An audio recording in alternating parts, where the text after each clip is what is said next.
नमस्कार. पुष्पाज खमंग किचनमध्ये आपले खूप खूप स्वागत. आज आपण बनवणार आहोत खुसखुशीत कांद्याची गोल भजी आणि स्वादिष्ट ताकाची कढी. लागणाऱ्या साहित्याची यादी सोबत जोडली आहे. कांदा मध्यम आकारात कट करून, कोथिंबीर बारीक चिरून, हिरवी मिरची, लसूण, जिरे मिक्सरमधून बारीक वाटून घेतला आहे. एका बाउलमध्ये बेसनचं पीठ घेऊया. यात कांदा, कोथिंबीर, चिमूटभर खायचा सोडा, हिरव्या मिरचीचं वाटण, ओवा, चवीपुरतं मीठ, अर्धा टीस्पून हळद, हिंग घालून यामध्ये थोडे थोडे पाणी घालत हे मिश्रण हाताने एकजीव करून घेऊया. आणि आता हे अर्ध्या तासासाठी झाकून ठेवायचं आहे. बेसनचं पीठ आता एका बाउलमध्ये थोडे मिक्स करून त्याची स्लरी करून घेऊया. ही स्लरी ताकामध्ये ओतूया. यामध्ये चवीपुरतं मीठ घालून चांगले हलवून घेऊया.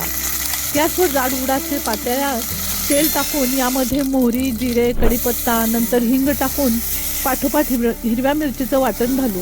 आता यामध्ये हळद टाकून हे छान परतून घेऊया. तयार करून घेतलेलं ताक या फोडणीमध्ये टाकून घेऊया. ही कढी आपण एकसारखी हलवून घेऊया. यात एक चमचाभर साखर टाकणार आहोत. आता कोथिंबीर टाकून घेऊया.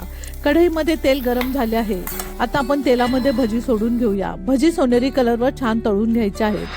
या आणि अशा घरगुती पारंपरिक रेसिपी पाहण्यासाठी पुष्पाज खमंग किचनला लाईक, शेअर, सबस्क्राईब करा. धन्यवाद.